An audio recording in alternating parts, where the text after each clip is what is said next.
Good afternoon, everybody. My name is Joshua Jensen, and I'm going to give you your eBay company analysis. As a slight overview, us eBay started in 1995 here in the United States, and around 2002 is when we started to expand over across the globe. And whether or not that has been very successful is something we're going to talk about. So our strength as a company here at eBay is we have a high level of service efficiency. We have a well-established brand. Our cost efficiency is very, very good. And we also focus on a particular economy, which has turned out very well up until recently. Our reputation is a significant component to our success. This is because it is very popular with buyers and sellers worldwide. As a result, everybody that is either shopping or is selling for their own company comes to us. Our weaknesses, though, include a lack of focus on innovation. We have not adapted any new methods throughout our entire beginning up until current. We have the inability to adapt to market variations. We have a shared business strategy that other companies also have established, and we have a centralized approach. Our opportunities, though, include sales growth, an increase in rapid evolution, diversity, and an increase in the efficiency of our service deliveries. Our firm is mainly focused in the United States and Europe, so as a result, it has an excellent potential to extend all of our company into other nations and grow exponentially. As a result, our earnings would increase, and our risks are distributed amongst market segments. So instead of our company as a whole here in the United States, it would be segmented versus other companies run by eBay across the countries. By generating innovative goods and services, our corporation can concentrate on development. A good example is developing new items that are readily accessible online, therefore increasing our firm's efficiency. The tactics used to guarantee the quality of activities provided result in increased user satisfaction and hence customer demand. So, better user satisfaction will bring us more demand. This demonstrates the company's commitment to social responsibility. It contributes to the firm's trade, advertising, and online ticket platforms appeal. Our risks and threats, though, both large e-commerce corporations such as Amazon and small e-commerce enterprises are competitors for the firm. Our largest competitor would be Amazon, as they are the number one company right now for buying and selling. We also have a risk of mimicry, other companies, smaller companies that is, coming and trying to copy our tactics to grow their business up and try to compete with us. And then innovative upheavals. So every year, new technology is coming out.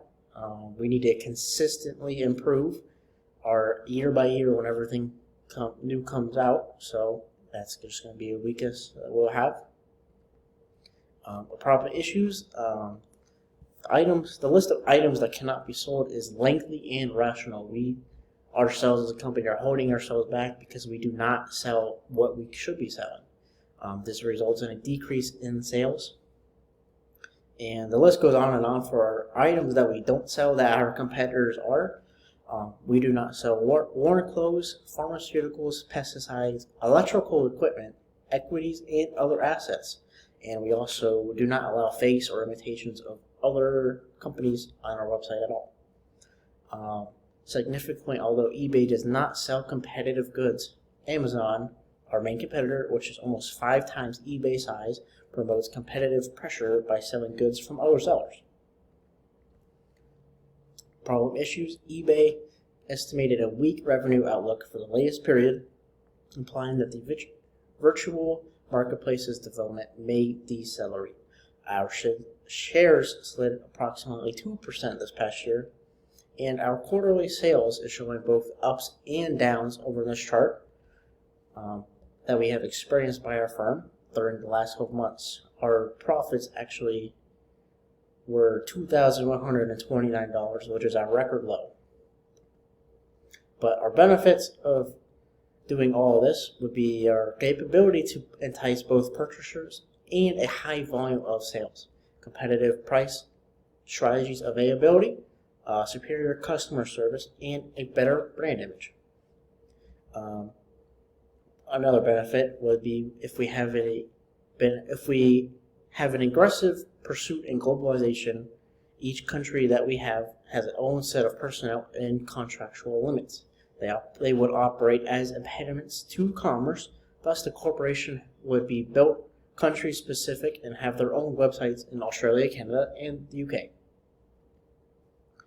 Some recommendations I would have is that the organization must adopt procedures to guarantee that selling is not made more complex and it consumes less effort and maintains openness as it grows and expands.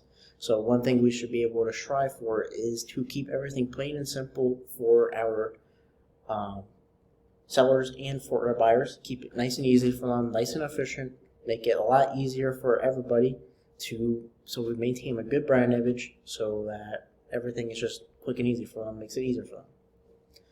Some other risks we should consider, though, this is my recommendations, is that we would have to deal with fraud, intellectual rights, information integrity, and an unlawful activity on the website. With more people on the website, which means just more risk from all these things to happen. So, in conclusion, since the start of the company, our business strategy has proven successful. We have been a successful company, but we just have set ourselves to a high that we can furthermore go past. With this has been accomplished by the expertise of our impressive track record. So one significant factor in the operating value is the leadership, which adhere to traditional economic principles and limited spending to the corporate accounting capability. As a result, modifications to the firm's characteristics should be made in response to the demand and market setting. This allows the business to focus on productivity and profitability. My references, thank you guys very much.